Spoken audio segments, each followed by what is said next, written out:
নবী করিম সাল্লাল্লাহু আলাইহি সাল্লাম বলছেন, সুনানুল আম্বিয়ায়ে আরবাউন, পৃথিবীতে আদম থেকে শুরু করে নবিয়ানা মুহাম্মদ সাল্লাল্লাহু আলাইহি সাল্লাম পর্যন্ত যত নবী এসেছিলেন, আল্লাহ তাআলা সমস্ত নবীকে 4টা জিনিসে সমান ভাগীদার বানিয়েছিলেন।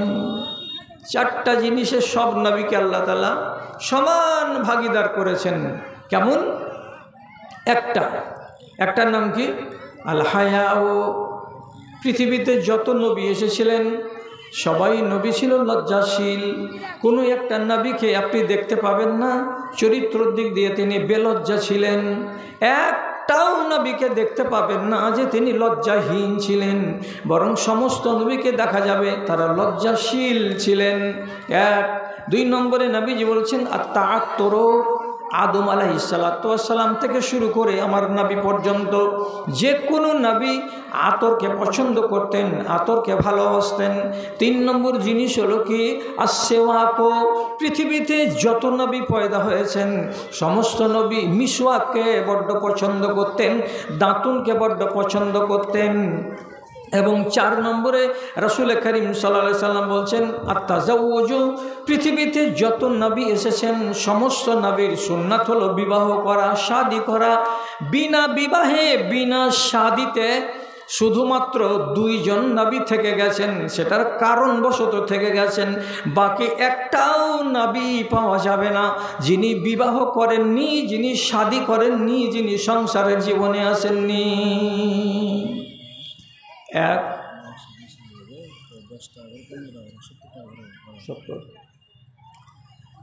কথা হলো ভান্ডারিতে এতক্ষণ পর্যন্ত ভান্ডারির কুপন ফি ছিল 80 টাকা, 10 টাকা করে কমিয়ে দেওয়া হয়েছে। আপনারা যারা ইচ্ছুক ব্যক্তি তারা 70 টাকাতে খানাটা খেতে পারেন। খেয়ে নিতে গেলে লাভ হবে মসজিদের, সেদিকে লক্ষ্য রাখবেন আপনারা। তো কি বুঝলাম? আম্বিয়াদের নেক স্বভাব হলো কটা? তো 4টা। তার ভিতরে একটা কি পেলাম? লজ্জা। তাহলে আমি যে কথাই বলি লজ্জা লজ্জা লজ্জা, তাহলে লজ্জা কথাটা কি খারাপ না লজ্জা স্বভাবটা খারাপ? লজ্জাকে ছেড়ে দেওয়াটা হলো খারাপ। যদি আপনার আর আমার ভেতরে এই চেতনা না থাকে তাহলে আমি হলাম লজ্জাহীন, এটা হলো খারাপ। কোনো রমণীর ভেতরে যদি সংকোচ, যদি দ্বিধা মনের ভেতরে না থাকে তাহলে এটা হলো বদ স্বভাব, একে বলা হয় লজ্জাহীনা, এটা খারাপ স্বভাব। কিন্তু লজ্জাটা থাকা হলো প্রশংসনীয় স্বভাব। আমার ভেতরেও যেন লজ্জা থাকে, আপনার ভেতরেও যেন লজ্জা থাকে। এই নেক গুণ যার ভেতরে আছে সেই মানুষটা বড় ফজিলতের মানুষ হবে। কেন হবে? স্বয়ং আল্লাহ রাব্বুল আলামিন লজ্জা করেন। আল্লাহ রাব্বুল আলামিনের যত ফরিস্তা আছেন সমস্ত ফরিস্তা লজ্জাশীল, লজ্জা করেন। 2, আমার নবী জনাবি মুহাম্মদুর রাসূলুল্লাহ সাল্লাল্লাহু আলাইহি ওয়াসাল্লাম তিনি নিজে লজ্জা করেন, তিনি লজ্জাশীল। সাহাবায়ে কেরামদের অনেকের নাম আসবে যারা তাদের সম্বন্ধে লেখা আছে হাদিসের পাতায়, উনারা ছিলেন লজ্জাশীল। তাহলে এটা তো ভালো স্বভাব। মা বোনেরা এবং ভাইয়েরা, গোড়াতেই বলেছি, কথার প্রতি খেয়াল করুন। আমি পর্দার কথা বলিনি। পর্দার আইন আলাদা, পর্দার ব্যাখ্যা আলাদা। আমি যেটা বলছি সেটা হলো লজ্জা। লজ্জার মানে হলো সংকোচ, লজ্জার মানে হলো দ্বিধা, এবং রেজাল্ট বা পরিণাম মন্দ আসতে পারে এই ভেবে কোনো মানুষ যদি কোনো কাজ না করে বা থমকে যায় তো তাহলে সেটাকে বলা হয় লজ্জা। আর একটা কথা জেনে রাখবেন, লজ্জার কত দাম। একটা মানুষের ইমানদারের জন্য লজ্জাটা হচ্ছে লাগাম।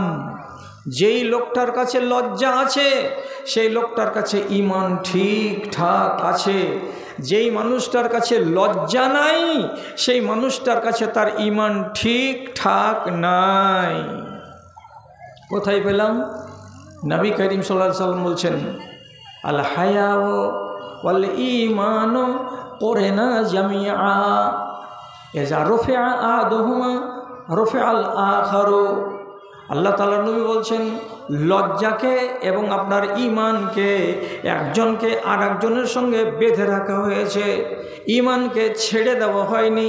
ঈমানকে বাঁধা আছে লজ্জা দিয়ে, আর লজ্জাকে যুক্ত করে রাখা হয়েছে ঈমানকে দিয়ে। সুতরাং একটা মানুষ যদি লজ্জাহীন হয় তাহলে সে লোকটা ঈমানদার হতে পারে না, আর একটা লোক যদি পাকা ঈমানদার হয় তাহলে সে লোকটা বেলজ্জা হতে পারে না। কথা বোঝা গেল? কি বললাম? কথাটা ধরতে পারলেন? যার কাছে লজ্জা আছে তার কাছে ঈমান আছে, যার কাছে ঈমান আছে তার কাছে লজ্জা আছে। একটা লোক নির্লজ্জ তাহলে তার ঈমান পূর্ণ নয়, পূর্ণ নয়। একটা লোকের ভেতরে যদি আপনি দাবি করেন এই লোকটা পাকা ঈমানদার, তাহলে আপনাকে বলতে হবে যে এই লোকটা পাকা লজ্জাশীল, এর ভেতরে লজ্জা আছে। দুটোকে নবী করিম বলছেন এর একজন আরেকজনের সঙ্গে অঙ্গাঅঙ্গিভাবে জড়িয়ে আছে। যদি আমার ভেতরে লজ্জা না থাকে তাহলে জানতে হবে ঈমানও কমে গেছে। যদি আমার ভেতরে ঈমান পরিপূর্ণ না থাকে তাহলে জানতে হবে আমার লজ্জা আউট হয়ে গেছে। সুতরাং ঈমান বহাল থাকার জন্য আউয়াল শর্ত, 1 নম্বর শর্ত হচ্ছে আমার আর আপনার ভেতরে লজ্জা বহাল থাকা। যে কোনো কাজে আপনি যদি দ্বিধাহীন হয়ে যান তাহলে তো আপনার কোনো কাজে বাধাই আসবে না। কাকে বলে লজ্জা? আপনি দাঁড়িয়ে দাঁড়িয়ে একটা চায়ের দোকানের সামনে বিড়ি টানছেন, একটা আলেম চলে যাচ্ছিল চায়ের দোকানের সামন দিয়ে, টুপি মাথায় দিয়ে, পাঞ্জাবি গায়ে দিয়ে, মুখে সুন্নাতে দাড়ি, দেখলেন, দেখার পরে সাথে সাথে বিড়িটাকে হয় লুকিয়ে দিলেন আর না হয় চুপচাপ কোনো জায়গাতে ছুঁড়ে ফেলে দিলেন। এটার নাম কি? এটার নাম হলো লজ্জা। এই লজ্জাটা আপনাকে একটা বড় গুনাহ থেকে বাঁচালো। সেটা কি? বড় গুনাহ কি? কি বড় গুনাহ থেকে আপনাকে বাঁচালো এই লজ্জাতে? বিড়িটা যদি ফেলে না দিতেন আর আপনার হাতে যদি থাকতো, আর একটা বড় আলেম আপনার সামন দিয়ে যেত আর বিড়িটা আপনার হাতে এইভাবে টানা দেখতে পেত, তাহলে কি হতো আপনি জানেন? বেঁচে গেলেন। যদি না ফেলতেন তো বাঁচতেন না। কোনখান থেকে? রাসূলুল্লাহ বলছেন আলেমের কদর করতে শিখুন, কথাগুলোকে বুঝুন, আল ফাল বলে সময়টা কাটাবো না। রাসূলুল্লাহ বলছেন ইত্তাকু ফিরাসাতাল মুমিনি ফাইন্নাহু ইয়ানজুরু বিনুরিল্লাহ। একজন পাকা ঈমানদার, একজন পাকা দিনদার, সাধারণ মানুষ হোক অথবা আলেমে দ্বীন হোক, তার দৃষ্টি থেকে বেঁচে থাকো, তার নজর থেকে বেঁচে থাকো। কেন? একটা দিনদার, ঈমানদার, পরহেজগার আলেম বা সাধারণ মানুষ ওর নজর দিয়ে যে দেখে তো তার নজরে জ্যোতি থাকে। কার দেওয়া? তো আল্লাহর নূর দেওয়া থাকে। সে নিজের চোখ দিয়ে শুধু শুধু দেখে না, আল্লাহর নূরের দ্বারাই সে দেখতে পায়। কাজে একজন ফাসেক লোকের চোখে যা দেখা যাবে তার চাইতে অনেক গুণে বেশি গোপনীয় জিনিস দেখা যাবে, ধরা যাবে। কার চোখে? একজন আল্লাহওয়ালা দিনদার আলেমের চোখে। সুতরাং একটা আলেম যদি কোনো ছেলের সম্বন্ধে মন্তব্য করে দেয়, এই ছেলেটা কার গো, ছেলেটা বড় বদতমিজ, এই ছেলেটা কার গো, ছেলেটা বড় বদচরিত্র, এই ছেলেটা কার গো, তার স্বভাব বড্ড খারাপ, এই বলে যদি কোনো আলেমের চোখে কোনো মানুষ একটা বদ হয়ে যায়, মন্দ হয়ে যায়, তাহলে আসলেই সে বদ স্বভাবের ছেলে, আসলেই সে মন্দ স্বভাবের লোক। কেন? যে নবীজি বলছেন মুমিনের ফিরাসাত থেকে, মুমিনের আকেল থেকে, মুমিনের ফায়সালা থেকে বেঁচে থাকো। কেন? তার চোখ দিয়ে যে দেখতে পাই সে আল্লাহর নূর দিয়ে দেখতে পাই। তাহলে লজ্জা করেছিলে তুমি, আর করে এই জিনিসটাকে যে হাত থেকে ফেলে দিয়েছিলে, তো তাতে তুমি বাঁচিয়ে নিয়েছো নিজেকে। কি করে? যে আমি বেলজ্জা বলে এ আলেমটার সামনে আমি স্বীকৃতি পাইনি, বরং আমি কি স্বীকৃতি পেয়েছি? এটা কার ছেলে? অমুকের ছেলে, মাশাআল্লাহ, ছেলেটা ভালো। কেন? যে আপনার সামনে আমি কোনো খারাপ চরিত্র দেখতে পাইনি। তাহলে বাঁচালো কে আপনাকে? এই লজ্জা। আর এই লজ্জা যদি না থাকে, আর আপনার যদি পরিণাম বলে চিন্তা না থাকে, কি বলে পরিণাম? ধর এগুলা মুলবিতে দেখলো তো কি, আল্লাহকে বলে ভয় করি না, তো মূলবিকে দেখে ভয় করবো নাকি? এই ধরনের যদি বেহায়াই থাকে মানুষের ভেতরে, তাহলে মাথায় রাখেন কথা। রাসূলুল্লাহ সব শিক্ষা দিয়ে গেছেন। কি বলেছেন নবী? ইজা লাম তাস্তাহি ফাসনা মা শিতা। তুমি যদি শরম না করো, তুমি যদি লজ্জা না করো, তোমার ভেতরে যদি শরম না থাকে, তোমার ভেতরে যদি লজ্জা না থাকে, তাহলে পরে তোমার মনে যা লাগবে তাই করো। কেন যে তুমি পরিণাম বলে চিন্তা করো না, তোমার পরিণাম যে খারাপ হবে সেটা বলে তুমি ভাবো না। অতএব তোমার যখন লজ্জা নাই, তখন যাহা ইচ্ছা তাহাই করে যাও, কোনো বাধা নাই, কোনো তোমাকে নিষেধ নাই। আর যারা ভাববে কি বলে? পরিণাম বলে। তো পরিণাম বলে যদি ভাবে, তাহলে পরে সে সংযমী হবে। আর সংযমী যদি হয়ে যায়, তার নাম লজ্জা। আর এই লজ্জা তাকে বেইজ্জতির হাত থেকে বাঁচাবে। ধরুন একটা নারী, কোনো এক মা, কোনো এক মহিলা, কোনো একটা বোন গলিতে ঝাড় ঝাঁটা দিচ্ছে, ওটা দিয়ে চলে যাচ্ছিল তার বাল্যকালের বন্ধু বা সাথী। ছেলেটাকে চিনে, আমি এই ছেলেটার সঙ্গে 3 বছর লেখাপড়া করেছি। তো ছেলেটা তো জানে না যে চাঁদমনির এই গলিটাতে আমার এই ক্লাসমেট মহিলাটা আছে। মহিলা নিজে আগ বাড়িয়ে বলছে, এ আব্দুল করিম, কোথায় গেছিলা? মোটর সাইকেল থামিয়ে দিয়ে এদিকে ঘুরে তাকাচ্ছে, আর দেখার মাত্রই বলছে, আরে রোজিনা তুমি এখানে? মানে কইছে এইখানে আমার বিয়ে হয়েছে। ছেলেটা মোটর সাইকেল থামিয়ে ওখানে পা লাগালো, আর রোজিনা 1 পা 2 পা করে এগিয়ে এগিয়ে চলে গেল ওইখানে। এরা দুজন গল্প করছে। এইবার কথাটা ভালো করে মনে রাখুন, একটা মহিলা কোনো আজনাবী মানুষের সাথে বিনা কোনো প্রয়োজনে কথা বলতে পাবে না। একটা মহিলা কোনো একটা আজনাবী পুরুষের সামনে মুখ খুলে দিয়ে দাঁড়াতে পাবে না।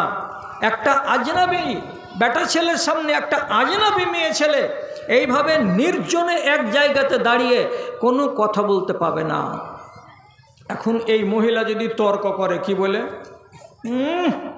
এত যদি কেউ গোড়ামি করে, আর এত যদি কেউ মুন্সিগিরি দেখায় যে আমি আমার ক্লাসমেটের সঙ্গে একটা কথা বললাম তো সব জাত চলে যাবে, তাহলে এই নারীকে তালিম দিতে হবে কি বলে, তোমার পরিণাম খারাপ হতে পারে এটা বলে যদি তোমার জানের ভেতরে ভয় না থাকে, তাহলে বেহায়া হয়ে যাহা ইচ্ছা তাহা করো, তোমার জন্য পরিণাম ভালো আসবে নাহি মন্দ আসবে, তার জন্য তুমি তৈরি থাকো।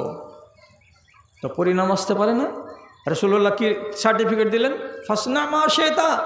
তোমার যদি মন্দ পরিণাম বলে জানে ভয় না থাকে, তো তাহলে যেমন তাই করো। তাই করার মানে কি? তুমি নিজেকে জালিল করো, তুমি নিজেকে লাঞ্ছিত করো, তুমি নিজেকে বেইজ্জত করো, এর জন্য আর তোমার ঈমান দায়ী হবে না। কেন? তোমার গোড়াতেই ভুল হলো কি যে তুমি লজ্জা করলে না। কি পরিণাম দাঁড়াবে? যদি মা আবার দেখতে পাই বৌমা কোনো ছেলের সঙ্গে গল্প করছিল, তাহলে সন্ধ্যাবেলায় বেটাকে বলবে না, মহিদুর, হ্যাঁ গে মা, পুছ করতো বেটা, বহু কার সাথে গল্প করছিল, ও অনেকক্ষণ গল্প করলে, ঝাড় ঝাঁটা বন্ধ করে দিয়ে, গলি ঝাড় দেওয়া বন্ধ করে দিয়ে, বেলা গড়িয়া গেল, তখন পর্যন্ত দাঁড়িয়ে দাঁড়িয়ে দাঁড়িয়ে দাঁড়িয়ে গলিতে গল্প করলে। দেখুন মন্দ পরিণামের সূত্রপাত। স্বামীর মনে সন্দেহ জেগে গেল, কি এই তুমি কার সাথে গল্প করছিলে?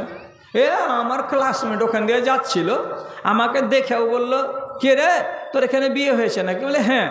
এই তো কথা। তো বলছে মা যে বলছে অনেকক্ষণ ধরে গল্প হয়েছে। মার কথা বাদ দাও, এবার মা আর শাশুড়িতে লাগলো লড়াই। তুই ঝুট্টা কথা কেন কইছে? দিকে তুমি ঝুট্ঠি, তোমার 14 বংশ ঝুট্ঠি, আমি তো 2টা কথা বলেছি। তাহলে শাশুড়ি আর বউয়ে লাগলো। শাশুড়ি আর বউয়ের ঝগড়াতে মধ্যখানে দাঁড়িয়ে আছে কে? তো বেটা মাকে সাপোর্ট করবে না স্ত্রীকে সাপোর্ট করবে? শেষ পর্যন্ত ঝগড়াটার জল অনেক দূর গড়িয়ে চলে যাবে।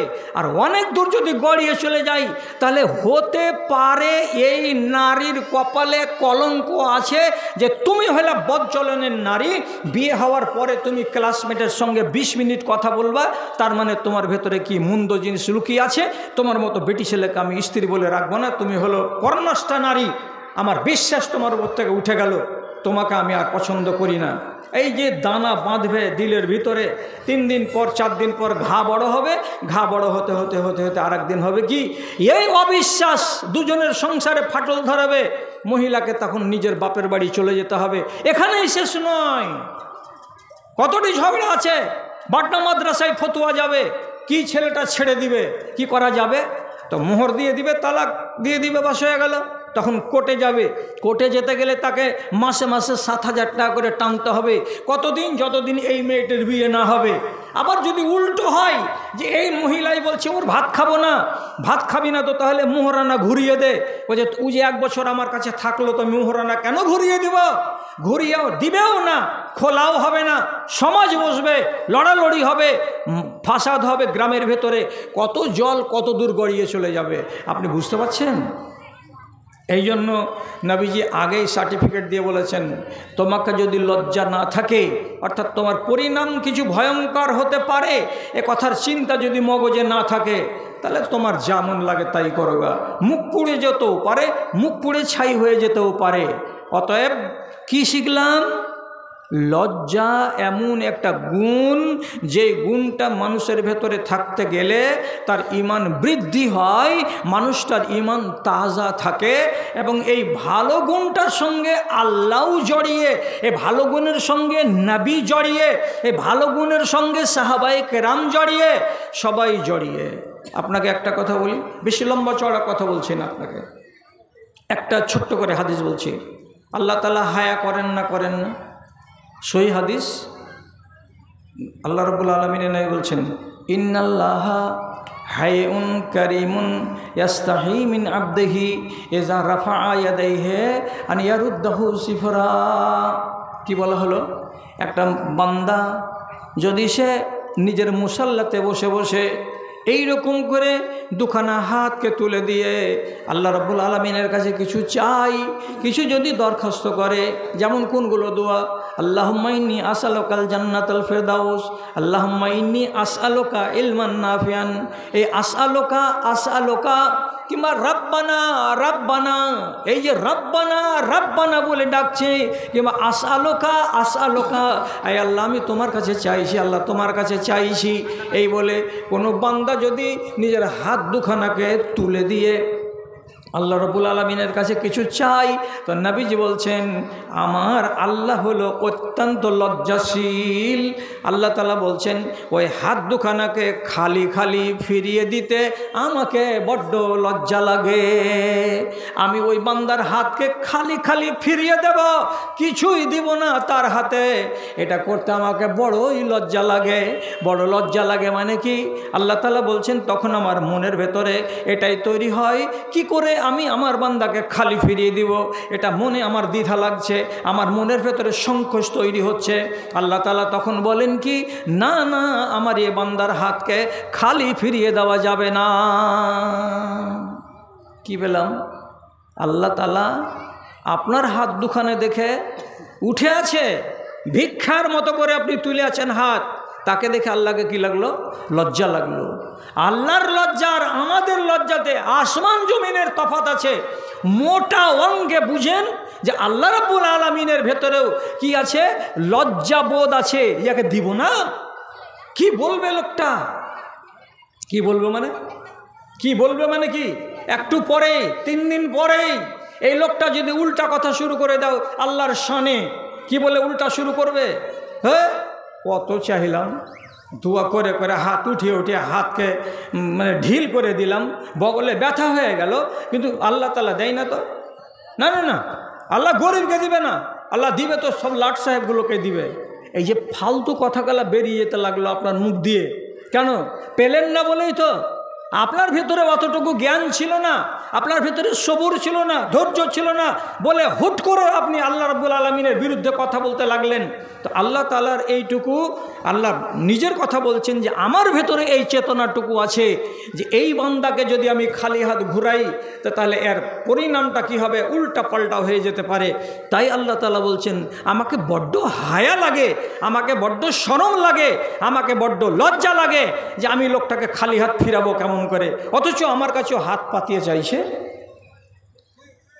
ভাই আমার, এটা যদি খারাপ সিফাত হতো তাহলে আল্লাহ তাআলা কি হায়া করতেন? করতেন না।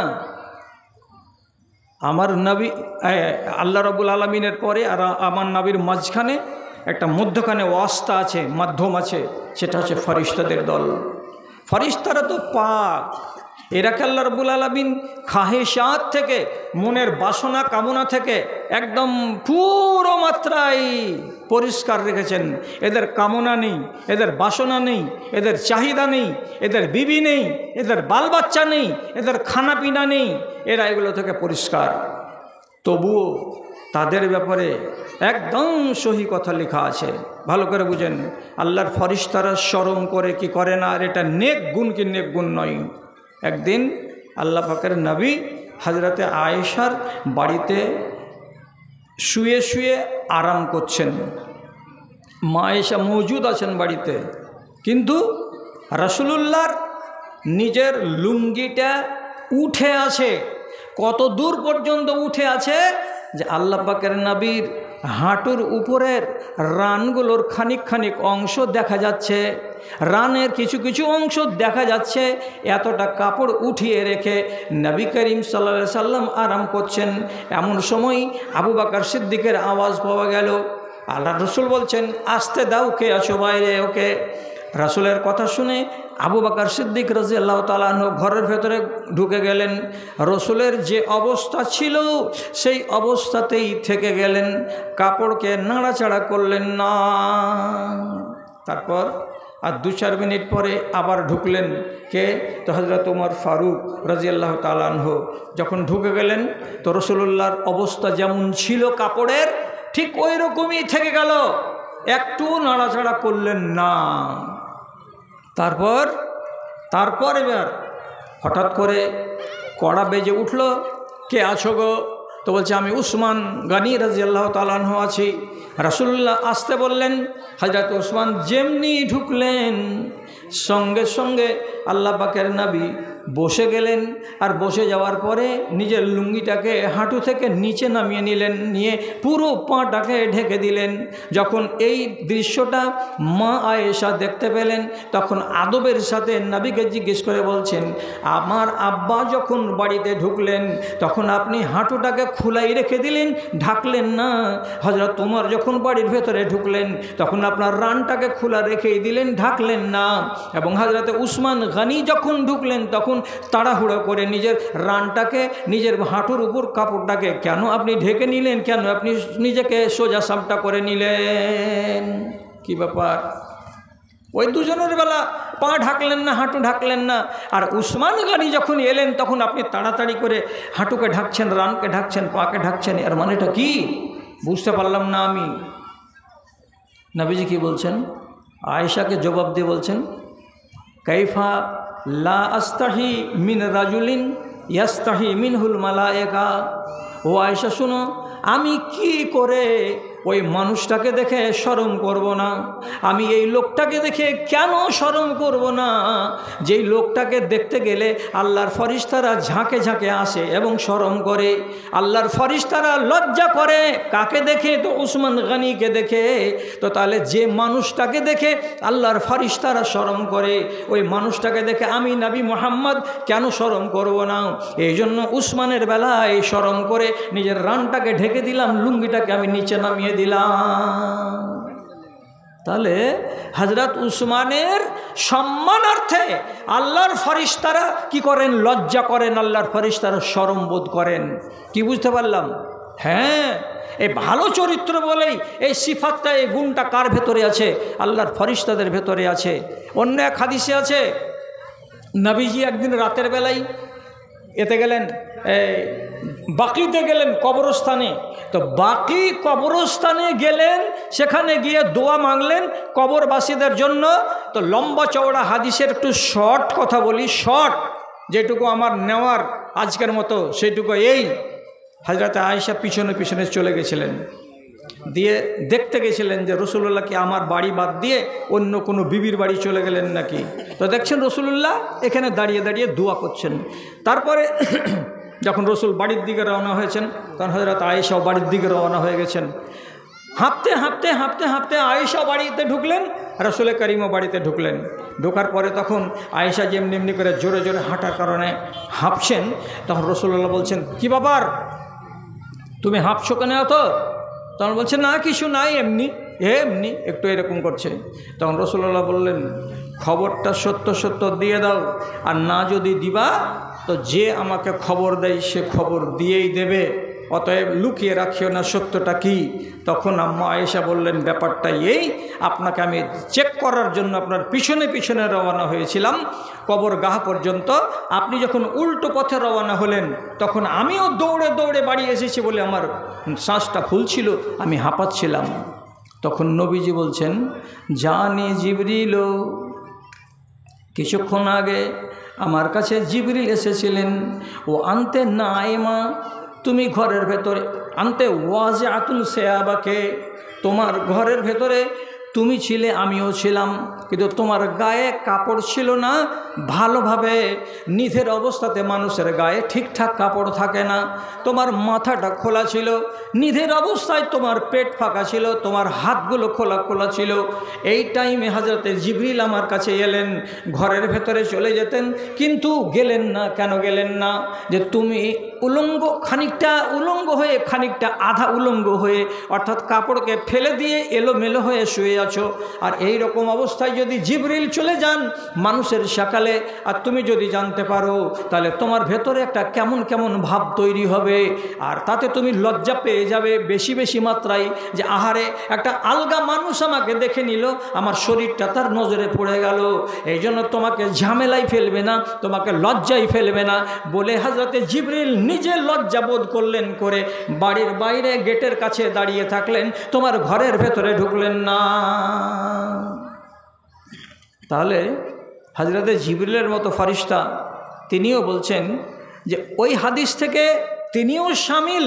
আবার এই হাদিস থেকে আলাদাভাবে জানা যাচ্ছে যে হযরতে জিবরিল আলাইহিস সালাতু ওয়াস সালাম তিনি এই মহৎ গুণে গুণান্বিত, তার ভেতরেও লজ্জা বোধ ছিল, আছে, এই নেক চরিত্র তার ভেতরে আছে।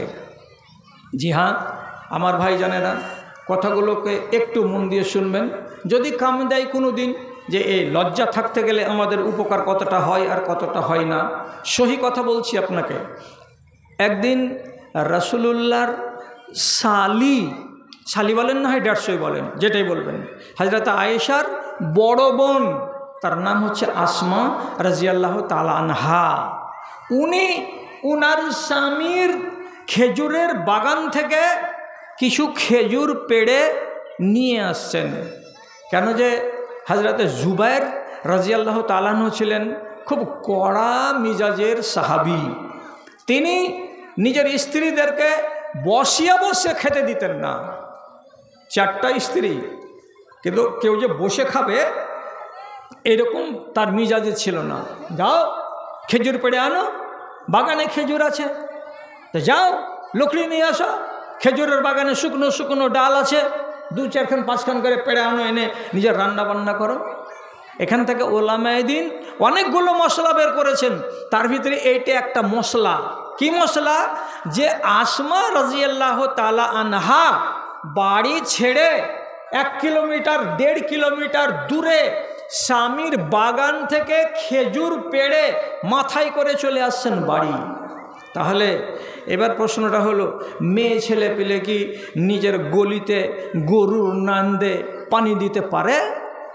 মেয়ে ছেলে পেলে কি তার স্বামীর থাকতেই গলিতে গরুর নান্দে চারা দিতে পারে?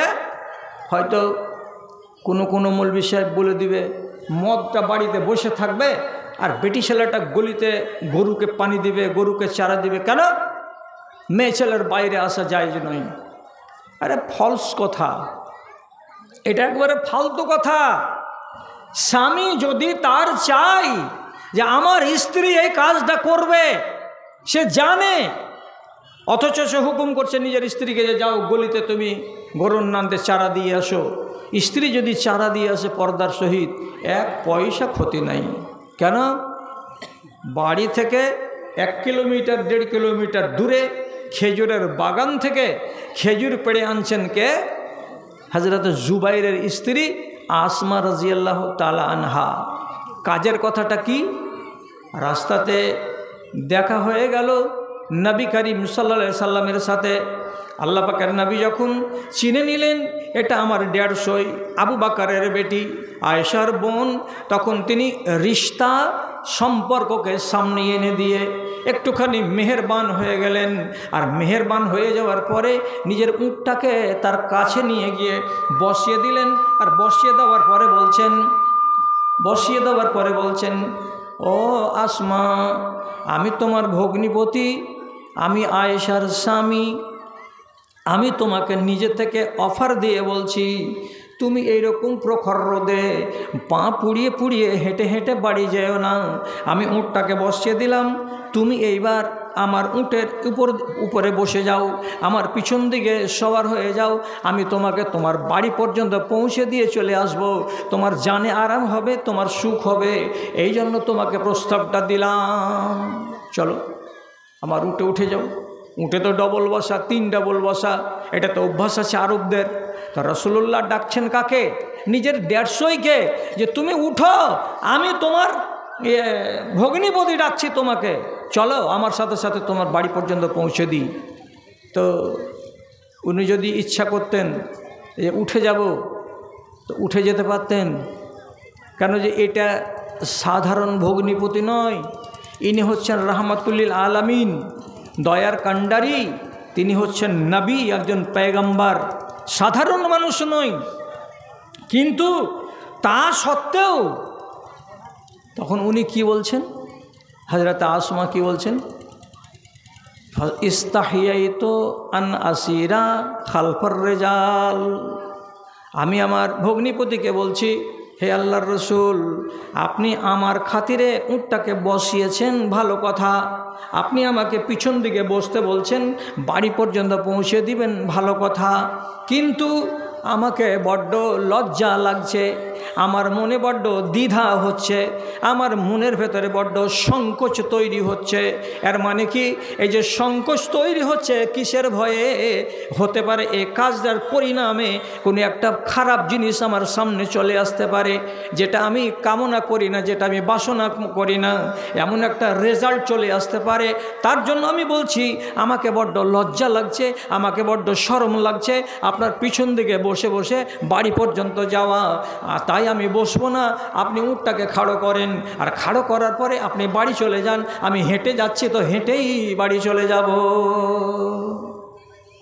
আচ্ছা, উনার জানে হায়া চলে এলো, তো হায়ার কি মানে বলেছিলাম, পরিণাম কিছু একটা অশুভ হতে পারে, এরকম মনের ভেতরে চিন্তা যদি তৈরি হয়, আর এই জিনিসটার কারণে কেউ যদি কোনো কাজকে বন্ধ করে দেয়, রহিত করে দেয়, বাদ দিয়ে দেয়, তো এটার নাম হলো কি? পর্দা। এটার নাম হলো মানুষের ভেতরে যে তৈরি হচ্ছে, এটার নাম হলো হায়া।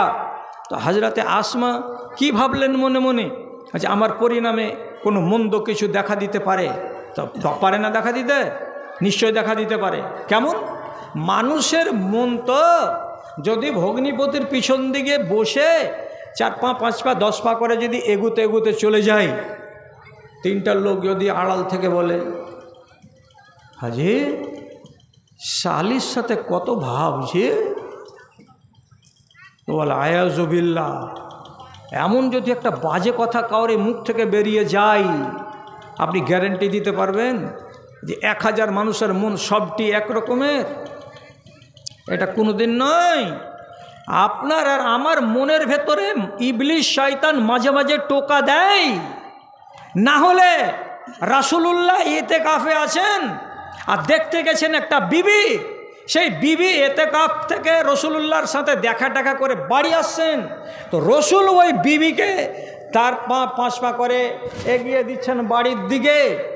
তো রসুল যে আন্ধারে, ঝুকঝুকি আন্ধারে একটা মেয়ে ছেলেকে সাথে করে যে পার্শ্বে হাঁটছেন আর চলে যাচ্ছেন, ইতিমধ্যে একটা লোক এদিক থেকে এদিক চলে যাচ্ছিল, চলে গেল, সাথে সাথে রসুলুল্লাহ ওই লোকটাকে থামিয়ে দিয়ে বলছেন, ওগো ওই লোক শুনো শুনো শুনো। লোকটা কাছে আসলো, তো রসুলুল্লাহ ওই লোকটাকে ডাকলেন কেন? ডেকে আবার কি বলছেন? লোকটা যখন কাছে এলো তখন রসুল বলছেন, হাজহি জাওজাতি। লোকটাকে দেখে রসুল বলছেন, এটা আমার বাড়িওয়ালি। আর আমি আমার বাড়িওয়ালির সঙ্গে কথা বলছি। তখন লোকটা আর দিশা না পেয়ে অন্য কথা বলার আগে আগেই রসুল ইশারা করে বললেন, তুমি চলে যাও। কেন বললেন নবীজি এই কথাটা? এই জন্য বললেন, এ মানুষটা যখন চলে যাবে খানিকটা দূর, তখন ওর মনের ভেতরে ওর শয়তান যদি ওকে এমনি করে ফুসকি দেয়, তো দেওয়ার পরে মনে মনে বলবে, আহারে রাত্রি 4টার সময় নবীজিকে একটা আলগা বেটি ছেলের সঙ্গে গল্প করতে দেখলাম। তাহলে অথচ নবীজি নিজের বিবির সঙ্গে গল্প করছিলেন, আর আমার মনের ভেতরে ওহাম তৈরি হলো কি বলে, যে নবীজি একটা আলগা বেটি ছেলের সঙ্গে গল্প করছিলেন। এ কথাটা যদি তার মনে জেগে যায়, তো সে লোকটা গুনাহগার হবে, আর আমার সম্বন্ধে একটা বাজে ধারণা তৈরি হবে। তার জন্য নবীজি আগেই কথাটাকে বন্ধ করে দিলেন, ডেকে বললেন, খবরদার মনের ভেতরে বাজে কল্পনা যেন তৈরি না হয়। এটা অন্য মেয়ে ছেলে নয়, এটা আমার বিবি, তার সঙ্গে আমি কথা বলছি। কথা বুঝা গেল? তাহলে হযরতে আসমা কেন বলছেন যে আমাকে লজ্জা লেগে গেল, এই জন্য আমি নবীজির পিছন দিকে চড়লাম না। কিসের লজ্জা? কোনো লোক যদি বলে দেয় আমার স্বামীকে গিয়ে, তোমার স্ত্রীকে দেখতে পেলাম আজকে খেজুরের বাগান থেকে খেজুরের পুঁটলি নিয়ে তার ভগ্নিপতির সাথে বসে একই উঁটে চড়ে বাড়ির দিকে এসেছে, যদি এমন কথাটা হযরতে জুবাইরের কানে চলে যায়, তাহলে জুবাইর লোকটা কেমন কঠিন কঠিন সাংঘাতিক লোক। হযরতে আসমা নিজে বলছেন, আমরা 3টা সতীন ছিলাম, যদি কোনো একজন মেয়ে ছেলের উপর, স্ত্রীর উপরে আমার স্বামী যে রেগে যায়, তো তাহলে বাগান থেকে কাঁচা ডাল নিয়ে আসে আর এসে মারতে শুরু করে। কত করে মারে যতক্ষণ পর্যন্ত ওই লাঠিখানা ভেঙে চুরচুর না হয়ে যায়, অতক্ষণ পর্যন্ত আমার স্বামী মারা বন্ধ করে না। কত রাগাল! হযরত আসমা নিজে স্বামীর বাড়ি ছেড়ে বাপের বাড়ি চলে এসেছেন। আবু বকরকে পর্যন্ত বলেছেন, বাজান ওই স্বামীর ভাত আর খেতে পারবো না, কেন ওই স্বামীর মায়ের আর থামতে পারি না, আমাকে ছাড়িয়ে দাও বাপ, আমাকে মায়ের থেকে বাঁচিয়ে দাও বাপ। তা আবু বকর সিদ্দিক এত সহজ সরল মানুষ, তিনি রাসূলুল্লাহ হাদিস বলতেন, বেটি তুমি একটা কথা জানো, কোনো একটা মেয়ে ছেলের যদি স্বামী থাকে, সেই স্বামীটা যদি তার উপরে রাজি থাকে, আর ওই হালাতে যদি স্বামীটা মরে যায়, আর তারপরে ওই নারী যদি অন্য কোনো জায়গায় বিবাহ না করে, আর ওই স্বামীর অধীনস্থ থাকা অবস্থাতে স্বামী মরার পর সে যদি আবার মরে যায়, তো রব্বুল আলামিন ইয়াজমাউ বাইনাহুমা ফিল জান্নাতে, ওই স্বামীটার সঙ্গে এই বিবিটাকে জান্নাতে আবার একত্রিত করে দেবেন। কাজে জুবাইরের মতো সাহাবিটা নেককার সাহাবি, ও যদি তোমাকে একবার মারেই বা, তো রাগ করিও না, তার কাছে তালাক নিও না। এই স্বামী যেদিন মরে যাবে, তারপরে তুমি যখন মারা যাবে, কিয়ামতের দিন এই নেককার সাহাবীর সঙ্গে তুমি আবার জান্নাতে ঘর বানাতে পাবে। সবুর করো বেটি, সবুর করো। জি, বড় বেটা আব্দুল্লাহ বিন জুবাইর, আব্দুল্লাহ বিন জুবাইরের সামনে হযরতে আসমাকে মেরেছেন হযরতে জুবাইর। বেটা একদিন বেঁধে গেল বাপের সামনে, এই এমনি করে আমার মাকে মারো কেন জি? সেদিন তো ছেড়ে দিল। তারপরে আবার 8 দিন 10 দিন 15 দিন 20 দিন পরে আবার স্বামী স্ত্রীতে কোনো কথা কাটাকাটি হয়েছে, হাতে লাঠি নিয়ে এবার স্ত্রীকে মারবে। আর যেমন মারার প্রস্তুতি নিয়েছে, হযরতে আসমা চট করে ডেকে বলছে, আব্দুল্লাহ আব্দুল্লাহ কোনটা আছিস রে, দড়ি আয় তো রে। আব্দুল্লাহ চলে এলেন, বেটা সাবালক বেটা।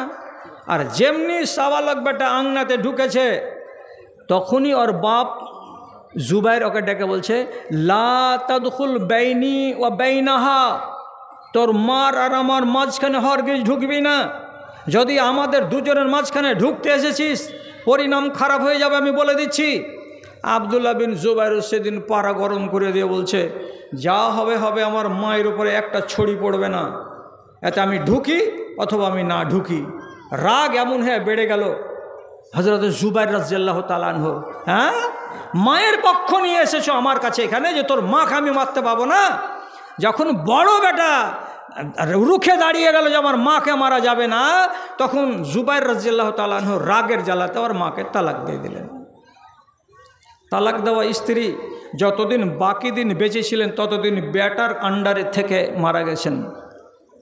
তাহলে স্বামীকে দেখে তার ভক্তি কতটা ছিল যে বলছে কি আমাকে লজ্জা লাগছে, পরিণাম কোনো একটা খারাপ চলে আসতে পারে বলে আমি দ্বিধা করছি, আমি সংকোচ করছি, আল্লাহ পাকের রাসূল আপনার উটে চড়ে আমি যাব না।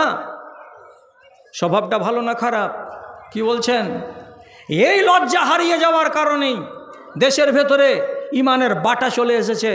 আর একটা কথা মনে রাখবেন, যেই পুরুষের কাছে লজ্জা আছে তার কাছে ঈমান আছে, যে নারীর কাছে লজ্জা আছে তার কাছে হায়া আছে, যে নারীর কাছে লজ্জা নাই সেই নারীর কাছে পর্দা নাই, সে নারী পর্দাহীন হতে পারে না। যেই নারী, যেই নর লজ্জাহীন তার কাছে ঈমান শক্ত হয়ে থাকতে পারে না। হায়ার দুশ্মনকে হায়া কমিয়ে দেয়, হায়ার দুশ্মনকে। হায়ার এক নম্বর দুশ্মন হলো বেটা ছেলের সঙ্গে ওয়াহেতুক বেশি বেশি কথা বলা। কথা বুঝলেন? কথা বুঝলেন? বেটা ছেলের সঙ্গে ওয়াহেতুক বেশি বেশি কথা বলা আর বেটা ছেলের সঙ্গে বেশি বেশি উঠা বসা করা, চলাফেরা করা। রাগ করিয়েন না চানমনি এলাকার মায়েরা এবং বোনেরা, আজকালকার যুগে স্কুলের ছাত্র ছাত্রীদের ভেতরে ধর্মপরায়ণতাটা কম, বরং 100-র ভেতরে 20 নয়া পয়সা আছে, নেই 15 নয়া পয়সা আছে। এবং স্কুল পড়া ছেলেরা আর মেয়েরা বর্তমান জমানাতে এদের শতকরা 80 জনের লজ্জা নাই, 80 জন বেলজ্জা। আর বেলজ্জা হলো কেন? এই এক জায়গাতে উঠা বসা করে গল্প করা করি, খাতা নেওয়া নেই আর বই নেওয়া নেই আর কলম দেওয়া দেই আর এই দেওয়া দেই আর সেই দেওয়া দেই করে ওপেন কথা বলা বলি বেশি বেশি করে করার কারণে নারীর ভেতর থেকে লজ্জা হারিয়ে যাচ্ছে, নরের ভেতর থেকে লজ্জা হারিয়ে যাচ্ছে। আর লজ্জা যতটুকু হারাচ্ছে ততটুকু তার ঈমান নিচু দিকে যাচ্ছে। আর পহিলা নম্বর ইফেক্ট হচ্ছে কি, নারীর কাছ থেকে পর্দা পালিয়ে যাচ্ছে। যে নারী লজ্জাহীন হবে সে নারীর কাছে পর্দা থাকবে না, এটা গ্যারেন্টিযুক্ত কথা। ভাইরা আমার, তাহলে লজ্জা কত দামি জিনিস, একটা ব্রেকের মতো আপনাকে বাঁচিয়ে রাখবে, আপনার ঈমানকে হেফাজত করবে। এই লজ্জাতে একটা কাজ করতে বেরিয়েছেন, হঠাৎ করে মনে মনে বলছেন আমি যদি এই কাজটা করি না তাহলে গতকালকেই চানমনি মোড়ের লোকেরা আমার সম্বন্ধে এইসব কথা বলে বেড়াবে, না এই কাজ আমি করব না। আপনি থেমে গেলেন, ওই কাজটা করতে গেলেন না। এমন যে কোনো কাজ আপনার পরিণাম খারাপ হতে পারে এই ভেবে যদি আপনি থেমে যান, এটার নাম হলো লজ্জা। আপনার ঈমানকে বৃদ্ধি করবে এই জিনিসটাই। দাদারে আমার, অনেক কথা বলি, লজ্জা কাকে বলে আর শিখবেন কি করে। আচ্ছা, একটা লজ্জার কথা বলছি, সেটা কথা কি, আপনার আমার বাপ তুলো লোক আর আমার ডান দিকে বসেছে, এরা আমার মায়ের জাত। দেখেন, শরীয়তে লজ্জার কথা জানতে গিয়ে যদি আপনি লজ্জা করেন এটা ফের অন্যায়। কি বললাম? শরীয়তের কথা জানতে গিয়ে যদি লজ্জা করেন তাহলে এটা অন্যায়। শরীয়তের কথা জানবার কালে আপনাকে লজ্জা করা চলবে না। আপনাকে লজ্জাটাকে বাদ দিয়ে, দ্বিধাকে বাদ দিয়ে, সংকোচকে বাদ দিয়ে আপনাকে শরীয়ত জানতে হবে। এটা একটা কথা যেন মাথায় থাকে। এখন আপনার গ্রামের একটা আলেমের কাছে গেছে একটা মেয়ে ছেলে, আর যাওয়ার পর একটা দিনের মশলা জিজ্ঞেস করবে, তো মনে মনে খালি বলছে মেয়ে ছেলে মানুষ, ওগুলা মেয়েলি ব্যাপার, মুলি সাহেবকে কেন করে কহবো, শরম লাগছে। তো শরম লাগছে বলে যদি একটা মশলা তুমি না জানো আর না জেনে তুমি যদি জীবন ধরে ভুল করো, এটা অন্যায়। এইটা লজ্জা করা যাবে না। হাদিস কি বলছি আপনাকে? রাসূলুল্লাহ বলছেন, নেমা নিসাউল আনসার, আনসারদের মেয়ে ছেলেগুলো কত ভালো গো, আনসারদের মেয়েগুলো কত ভালো গো। কেন ভালো?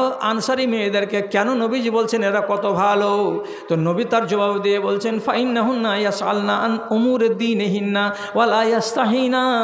ধর্মের বিষয়ে আনসারি বেটি ছেলেরা হায়া করে না, শরম করে না, লজ্জা করে না। তারা সামনাসামনি আমাকে জিজ্ঞেস করে আর আমার কাছ থেকে জবাব শিখে যায়। এজন্য নবীজি বলছেন এরা কত ভালো মেয়ে ছেলে। ধর্মের বিষয়ে যদি কোনো জানার কথা থাকে তাহলে আপনাকে লজ্জা করা চলবে না। একটি মেয়ে ছেলে রাসূলুল্লাহকে জিজ্ঞেস করছেন, আল মারাতে গোসলুন, এ আল্লাহর রসুল, আমি তো শুনেছি মুখে মুখে বেটা ছেলেদের স্বপ্নদোষ হয়, আর বেটা ছেলেদের স্বপ্নদোষ হতে গেলে তারা গোসল করে। আমি জানতে চাইছি আপনার কাছে, কোনো মেয়ে ছেলে যদি স্বপ্নদোষ হয় তো তাহলে মেয়ে ছেলেকেও কি গোসল করতে হবে নাকি? একটু জানতে চাই আপনার কাছে। নবী করিম সাল্লাল্লাহু আলাইহি সাল্লাম বলছেন, আরে পাগলি বেটি ছেলে, কোনো পুরুষ লোকের যদি স্বপ্নদোষ হয় এবং তার কাপড় যদি খারাপ হয়ে যেয়ে থাকে তো তাহলে ও যেমন নাপাক হয়ে যায় তখন তাকে গোসল করতে হয়, তেমনি কোনো রমণী যদি রাতের বেলায় স্বপ্ন দেখে বা দিনের বেলায় স্বপ্ন দেখে, আর স্বপ্ন দেখার পরে তার কাপড়ে যদি কোনো রকমের কোনো কিছু কিঞ্চিত আলামত বা পরিচয় দেখতে পাওয়া যায় যে এখানে কোনো নাপাক জিনিস লেগে আছে, তাহলে সেই মেয়ে ছেলেটিকেও গোসল করতে হবে। সেও নাপাক হয়ে যায়, কাজে তাকে পাক হতেই হবে। রসুলের বিবিরা খালি চিমঠি করছে, কাটছে আর তাকাইছে আর বলছে, হেই হেই ওগুলা কথা, হেই ওগুলা কথা কিসের লাগা জিজ্ঞেস করতে ইচ্ছ নবীজিকে, এখানে এদিকে চলে এসো, ওইটা এসো। রসুল আবার পাল্টা কি বলছেন, আনসারি বেটি ছেলেরা কত ভালো গো, এরা ধর্মের বিষয়ে শরম করে না, এরা ধর্মের বিষয়ে লজ্জা করে না। আর এটাই হলো ভালো কথা, যদি তুমি ধর্মের বিষয়ে লজ্জা করবে তো তোমার জ্ঞানটা শূন্য হয়ে থেকে যাবে। কাজে ধর্মের বিষয়ে লজ্জা করতে হবে না। এবার আপনাকে কি শেখাবো? হযরত আলী, একটা পুশিদা কথা বলছি, একটা লজ্জার কথা বলছি। এ কথাটা আপনারা আমার বাপ তুল্য, আর ডান দিকে মেয়ে ছেলেগুলো আছে এরা আমার মা তুল্য, খারাপ সেন্সে কেউ নেবেন না। তা কি ভালো করে বুঝেন, পুরুষ লোকের সহবাসের কালে তার শরমগাহ দিয়ে একগুলো সাদা সাদা বিন্দু বিন্দু পানি বেরোয়, একে বাংলাতে বীর্য বলা হয়। আবার এ বীর্য থেকে একটু হালকা, সামান্য একটু হালকা পানির মতো মতো এটা কখন বেরোয়? যখন এই ধরনের কোনো আলোচনা করে কিংবা নিজের স্ত্রীর কাছে এক জায়গায় ঘুমিয়ে থাকে বা স্ত্রীর সঙ্গে কথোপকথন করে, গল্প টল্প করে, তখন আবার লিঙ্গের মাথা দিয়ে ওই রকমেরই এক জাতীয় পানি বের হয়, তাকে আরবি ভাষাতে মাজি বলা হয়। বীর্য বের হলে গোসল করতে হবে। হযরত আলী রাদিয়াল্লাহু তাআলা আনহু মনে মনে বলছেন, যখন এইটা আমাদের গোপন অঙ্গ দিয়ে বেরিয়ে আসছে, দেখতে তো বীর্যের মতো সাদাই লাগছে, তবে ওটা হয় গাঢ় বেশি, এটা হলো হালকা, তো মনে হয় জিনিসগুলো একই আছে। অতএব এর আগে তিনি কি করলেন, রাতে তো রাতে, দিনে তো দিনে, যখন তার শরম গাহ দিয়ে কি বেরিয়েছে, মাজি বেরিয়েছে, মাজি ওই হালকা পাতলা পানিটা, তখন উনি গোসল করেছেন। গোসল করে করে করে করে ক্লান্তি চলে এসেছে। হ্যাঁ গো, রাতের বেলায় পেশাব করতে বসি তখন এক দু ফোঁটা বেরিয়ে যায়, অথবা পেশাব শেষ হওয়ার পরে কখনো কখনো পেশাবের শেষে এক দু ফোঁটা বেরিয়ে যায়। এটা তো অভ্যাসে লাগাই আছে। তো রোজ রোজ রোজ রোজ ঠান্ডার দিনে কত করে গোসল করা যায়, আর সামলাতে পারি না, আর নিজেকে থামতে পারি না। মশলাটা জানতে হবে। কার কাছে জানবো? তো মশলার উত্তর দেনেওয়ালা তো একটি মাত্র লোক আছেন আমাদের সামনে বেঁচে, তিনি হচ্ছেন আমাদের নবী হজরতে মুহাম্মদ মুস্তাফা সাল্লাল্লাহু আলাইহি ওয়াসাল্লাম। তো নবীজি হজরত আলীর কে জি? শ্বশুর। তাহলে মশলাটা জানতে হবে কার কাছে? শ্বশুরের কাছে। তো যদি জামাই শ্বশুরের কাছে যাই আর যাওয়ার পরে এই মশলাটা জানতে চাই, তো একটুও কি মনে মনে দ্বিধা লাগে না? একটুও কি মনে মনে শরম লাগে না যে আমি এই গোপন কথাগুলো জানবো কার কাছে? তো আমার শ্বশুরের কাছে। ওরে মেয়ে আমার কাছে আছে, আমি হলাম জামাই। ও আচ্ছা, ইনশাল্লাহ মসজিদকে গছিয়ে দেব, ঠিক আছে। তো এই যে মনের ভেতরে সংকোচ তৈরি হয়ে গেল, তো কেন তিনি থেমে গেলেন?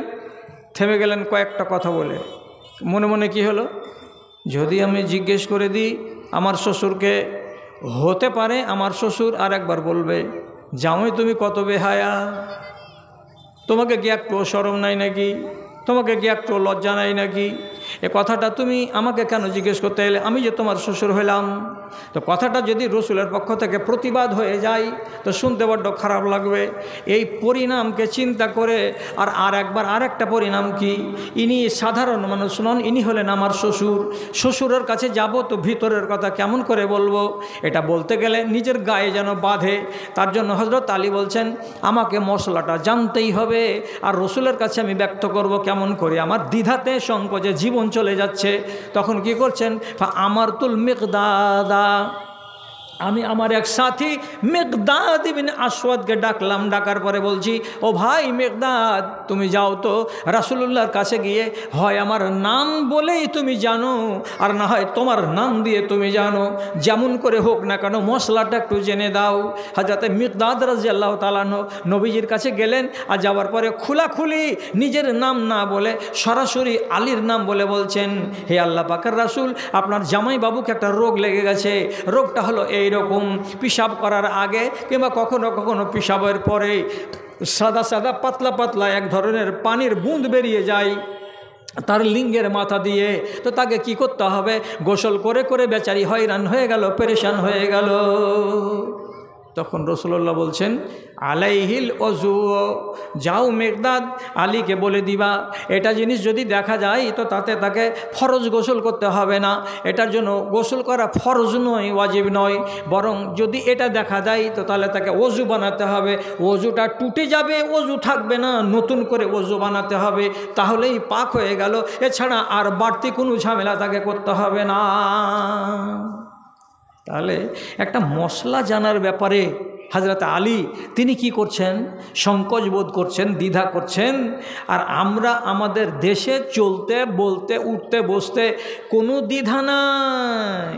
একটা বুজরুগ মানুষ আসছে চায়ের দোকানে, কোনো একটা জোয়ান ছেলে, ওর ভেতরে একটু লজ্জাবোধ নাই যে আমি হচ্ছি 18 বছরের টনটনে জোয়ান, চেয়ারে বসে আছি, বেঞ্চে বসে আছি, আর 60 বছরের বুড়া বাবজি এসেছে চা খেতে, দাঁড়িয়ে দাঁড়িয়ে 4 কাপ ধরে আছে, তো আমি উঠি আর বুড়া মানুষটাকে বসতে দিই।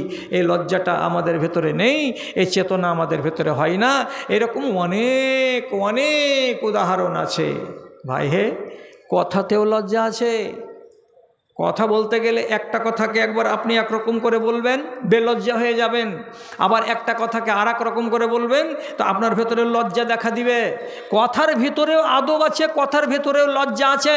আল্লাহ রাব্বুল আলামিন কোরআন মাজিদে এইরকম কথা বলেছেন লজ্জা করে, যাতে মানুষ শিখে যে ভাষাতেও কি আছে, লজ্জা আছে।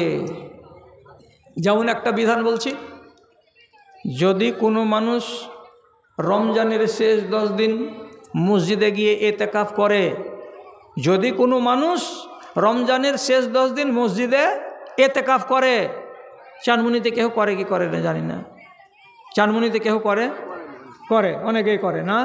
যদি কেউ করে তাহলে লোকটার নিয়ম কি আছে, ওর বিধিবিধান কি আছে।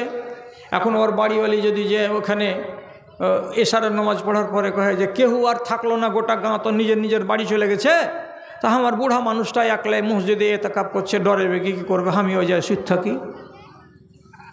তো যদি স্ত্রী যে ওই হাজি সাহেবের কাছে যে যদি মসজিদে ঘুমায় তো ঘুমাতে পাবে না, এটা মানা। মসজিদে যে কটা দিন থাকবে মহিলা, সেই কয়টা দিন নারীদের সংস্রবে আসা যাবে না, খিদমত নেওয়া যাবে। খিদমত কেমন নেওয়া যাবে, ও যদি আসে মাথায় যদি একটু তেল দিয়ে দেয়, পায়ে যদি কোনো ব্যথা থাকে তো ব্যথাটাকে একটু যদি মুলে দেয়, তাহলে এইগুলো করা যাবে। তাছাড়া ওখানে রাত কাটা যাবে না।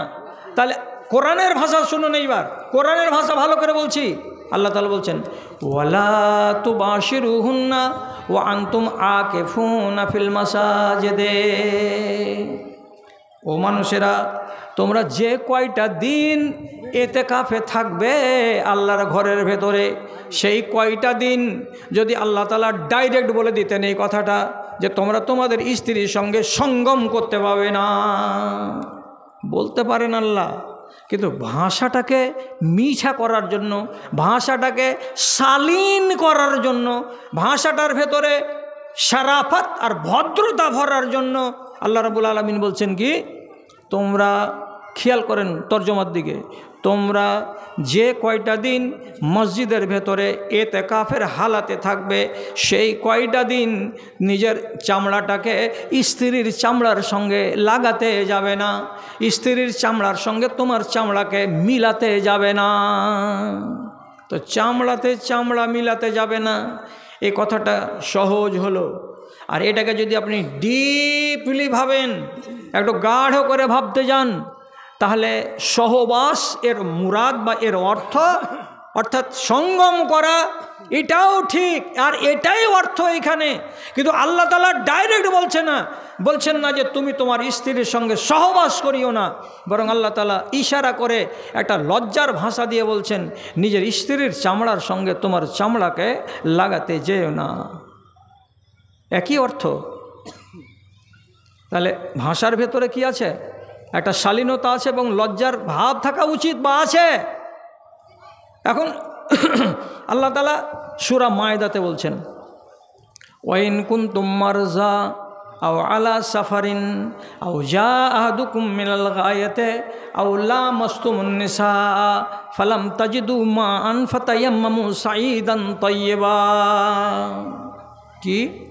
পানি যদি পাও তো ওযু করো, এমনি করে ওযু বানাও। তারপরে রব্বুল আলামিন বলছেন তোমরা যদি পানি না পাও, পানি যদি না মিলে, আর তোমরা যদি কি হয়ে যাও, জুনবি হয়ে যাও, তারপরে আল্লাহ তাআলা বলতে বলছেন আও লামাসতুমুন নিসা, অথবা তোমরা যদি বিবিকে ছুঁয়ে থাকো, তাহলে পরে তোমরা কি করো, পাক জমিনে হাত মেরে দিয়ে তায়াম্মুম করে নাও, এটাতেই তোমাদের পাক হয়ে যাবে। গোসল করতেই হবে, পানি লাগবে এমন কথাটা নয়। পানি ছিল না বলে তুমি কি করলে, এবার পাক হয়ে গেলে, কিসের দ্বারাই? তো পাক মাটির দ্বারাই। তো কোন কাজে? পায়খানাতে গেলে, জুনবি হয়ে গেলে, গোসলের দরকার পড়লো, তো জুনবি হয়ে টয়ে বলে তারপর আল্লাহ তাআলা বলছেন কি আও লামাসতুমুন নিসা, তোমরা যদি তোমাদের বিবিকে ছুঁয়ে থাকো, তো বিবিকে ছুঁতে গেলে শরীর নাপাক হবে। ছুঁয়ার মানে কি? এটাই হলো ভদ্র ভাষা। ছুঁয়ার মানে হলো বিবিকে ছুঁয়া, মানে বিবির সঙ্গে সঙ্গম করা। সঙ্গম করতে গেলেও ছুঁতে হয়, আর ছোঁয়া শব্দটা বলতে গেলেও সঙ্গমকে বুঝায়। তো আল্লাহ তাআলা ডাইরেক্ট এই কথাটা বললেন না যে তোমরা যদি তোমাদের বিবির সঙ্গে সহবাস করে থাকো তো তাহলে তোমরা এই উপায় অবলম্বন করো, এমনটা না করে মিষ্টি ভাষাতে ইশারা ইঙ্গিতে ভদ্র শালীনতার আন্দাজে বলছেন যদি বিবিকে ছও তাহলে তোমরা এ কাজ করো। বিবিকে ছুঁয়ে নিতে গেলে ওযু টুটে না। রাসূলুল্লাহ ওযু করেছেন, ওযু করার পরে নমাজে যাওয়ার আগে বিবির সামনে পড়ে গেছে, তো বিবিকে ধরে ওর মুখে চুমা দিয়েছেন, দিয়ে নমাজ পড়তে চলে গেছেন। ওযু টুটে না। বিবির গায়ে হাত দিতে গেলে ওযু টুটে না। বিবিকে চুমু দিতে গেলে ওযু টুটে না। বিবির মুখে, গালে, পেটে হাত দিতে গেলে ওযু টুটে না। তবু ফের আল্লাহ বলছেন যদি ছুঁয়ে থাকো তাহলে পরে পাক মাটিতে তুমি এই কাজ করো। তো এখানে ছোঁয়ার মানে কি? ছোঁয়ার মানে হলো সহবাস যদি করে থাকো তাহলে এই কাজ করো। তাহলে ভাষার ভেতরে একটা মিষ্টতা আছে, আর ভাষার ভেতরে আদব আছে। এই কথাটাই রব্বুল আলামিন আমাকে আর আপনাকে শিখালেন। আমিও তো কথা বলার কালে বলতে পারি, আর যেমন রাগঝাল করিও না। আর আমাকে তো ভয় আছে যে এই চ্যানেলওয়ালারা কিছু এমনই হারামি চ্যানেলওয়ালা দুনিয়াতে পয়দা হয়েছে যে ইবলিসের জারজ সন্তানওয়ারা। হ্যাঁ, ইবলিসের জারজ সন্তানওয়ারা। আমরা ওয়াজ করতে করতে 1.5 ঘন্টার ভেতরে যদি কোনো একটা কথা আমাদের দ্বারাই একটু হেরফের হয়ে যাচ্ছে, সেটাকে আবার ছোট্ট করে ক্লিপ বানিয়ে সারা দুনিয়ার কাছে প্রকাশ করছে। তাতে বদরুদ্দোজা কেউ রেহাই দেয় না, আব্দুর রাজ্জাক বিন ইউসুফ কেউ রেহাই দেয় না, এই মুমতাজুল কেউ রেহাই দেয় না, হজরত আলী কেউ রেহাই দেয় না। এতে ওদের কি হচ্ছে? কামাই হচ্ছে। এই কামাইটা করার জন্য নালায়েকের মতো বুদ্ধি ব্যবহারগুলো করছে। তো কথাটা যেটা বলছিলাম যে বসা দিয়ে চুমু দিয়ে যদি চলে যাই নমাজ পড়তে তো তাহলে তার ওযু নষ্ট হবে না। এখন প্রসঙ্গত বলতে আসলাম কথাটা কি, যে মিঠা মিঠা ভাষাতে আল্লাহ রাব্বুল আলামিন নবীর হাদিসে এরকম অনেকগুলো কথা পেয়েছি আর জানছি আমরা। নবী সুলাইমান একদিন বলছেন লাতুফান্নাল লাইলাতা আলা তিসঈনা ইমরা, আমার 90টা বাড়িওয়ালি আছে, আমার 90টা বাড়িওয়ালির চকির চারিদিকে তোয়াফ করব। আজ কি করব? তোয়াফ করব। লাতুফান্নাল লাইলাতা, আজকে রাত্রে আমি আমার 90টা বিবির ঘরে গিয়ে তোয়াফ করব। তো বিবি যে চকিতে শুয়ে আছে তার চারিদিকে ঘুরতে গেলে তোয়াফ হয় নাকি? কথাটা তো আরবিতে। মৌলভী ইলিয়াস কি বলছে? লাতুফান্না, আমি আমার বিবিদের ঘরের ভেতরে তোয়াফ করব। তো বিবির ঘরের ভেতরে তো তোয়াফ চলে না, কাবার চারিদিকে তোয়াফ চলে। ঠিকই তিনি তোয়াফ করলেন রাতের বেলায় 90টা বিবির, কিন্তু উনি ইনশাআল্লাহ বলেননি, একটাও বিবি গর্ভবতী হয়নি। আর উনি বলেছিলেন যে তোয়াফ করব 90টা বিবির ঘরে গিয়ে, আর 90টা বিবি গর্ভবতী হবে, আর 90টা বিবির পেট থেকে 90টা বেটা পয়দা হবে, আর 90টা বেটাই আল্লাহর পথে সৈনিক হয়ে কাজ করবে। তো ইনশাআল্লাহ না বলার কারণে একটাও গর্ভবতী হয়নি। একটা যদি হয়েছিল তো আপুরা ছেলে একটা পয়দা হয়েছিল। যাই হোক, এটা তো অনেক অন্য কথা হয়ে গেল। তো তিনি ভাষাটা কি ব্যবহার করছেন? আমি আজ রাতের বেলায় আমার 90টা স্ত্রীর ঘরে তোয়াফ করব। তোয়াফ করা শব্দটার মানে এটাই হলো শরীফানা আন্দাজ, আল্লাহ রাব্বুল আলামিনের নবীর মুখ থেকে বেরিয়ে আসছে। আমি তোয়াফ করবর মানে হলো আমি আমার 90টা বিবির সঙ্গে মিলিত হব, শারীরিক সম্পর্ক কায়েম করব। যদি উনি এইভাবে বলতেন আমি আজকে রাত্রিতে আমার 90টা বিবির সঙ্গে সহবাস করব, তাহলে কথাটাও ঠিক আছে, কিন্তু শুনতে যেন কেমন একটু লাগছে, কেমন কেমন ভাব, যে তিনি ডাইরেক্ট বলছেন আমি সহবাস করব, সহবাস করব। তো এইভাবে ডাইরেক্ট না বলে তিনি ইশারাতে বুঝিয়ে বললেন আমি তোয়াফ করব, আর মানে হলো সেইটাই। তাহলে ভাষার হলো শালীনতা। তো রব্বুল আলামিনের নবীর হাদিস থেকে এটাই জানতে পারা যায় যে ব্যবহারে যেমন শালীনতা আছে তেমনি ভাষার ভেতরেও শালীনতা থাকবে। কথা শেষ করে দিচ্ছি, আর লম্বা করবো না, লোকজনকে বাড়ি যেতে হবে। এক সাহাবী দিনের বেলায় নিজের স্ত্রীর সঙ্গে মেলামেশা করে নিয়েছে, আর নেওয়ার পরে রসুলুল্লাহর কাছে মশলা জানতে এসেছে যে রমজান মাসে আমি আমার বিবির সাথে যে এই কাজটা করে নিলাম তো আমার কী হালাত হয় আর কী হালাত হয় না। তো রসুলুল্লাহর কাছে মশলা জানতে এসেছেন যে রমজান মাসে ফরজ রোজা রাখা অবস্থাতে আমার দ্বারা যে এই কাজটা হয়ে গেল, তো তাহলে আমার কি জরিমানা কি কাফারা আছে। তো রসুলের কাছে এসে বলছেন হালাক্তো বা আহালাক্তো, রসুল আমি নিজে বরবাদ হয়ে গেছি এবং আমার বিবিকেও বরবাদ করে দিয়েছি। রসুল জিজ্ঞেস করে বললেন তুমি কেমন করে হালাক হলে আর তোমার বিবি কেমন করে হালাক হলো? তখন লোকটা সুন্দর ভাষা করে নবীকে বলছে ওয়াকাতো আলা ইমরাতি ফি রমজান। যদি শব্দের তর্জমা করি তো লোকটা কি বলছে, আমি রমজান মাসে দিনের বেলায় আমার বিবির উপরে পড়ে গেছিলাম। তো বিবির উপরে কেমনি হয় পড়ে যায়? মানুষের উপরে মানুষ কখনো পড়ে যায়? উনি কি বোঝাতে চাইছেন এই ভাষাটা দিয়ে? আমি রমজান মাসে নিজের বিবির উপরে পড়ে গেছিলাম। তো পড়ে গেছিলাম এটা হলো ইশারার ভাষা, এর মানে আমি আমার বিবির উপরে শোয়ার হয়ে গেছিলাম। তার মানে সহবাসের জন্য মানুষ যেভাবে যে হালাতটা তৈরি করে দেয় ওই হালাতটাই তৈরি হয়ে গেছিল আমাদের, আর আমি তার সঙ্গে মিলামিশা করেছি, ফলস্বরূপ তার রোজাও গেছে আমার রোজাটাও গেছে। তো অনেক উদাহরণ আছে। গোড়ার কথাটা হলো এই যে আমাকে আল্লাহ তাআলা তার নবীকে দিয়ে একটা শিক্ষা দিয়েছেন, এই যে ইমানের সঙ্গে বেঁধে রেখেছে কাকে? হায়াকে। ইমান যদি আছে তাহলে জোর করে বলবো যে লোকটার কাছে হায়া আছে। আর যদি কেউ হায়া না থাকে আর যদি ঢোল পিটাই যে আমি পাক্কা ইমানদার চানমুনি গাঁয়ের, তো ওর ঢোল পিটাই হবে, ওর কাছে ইমান নাই। কেন যে রসুল বললেন এজা রফিয়া আহাদুহুমা, এদের একটা যদি পালিয়ে যায় তাহলে আপনিতে আর একটা পালিয়ে যাবে, আর একটা ওর কাছে থাকবে না। তাহলে আপনি নিজে চিন্তা করুন, এইবার আমি বড় ইমানদার তাহলে আলহামদুলিল্লাহ, আমি বড় হায়াবাজ।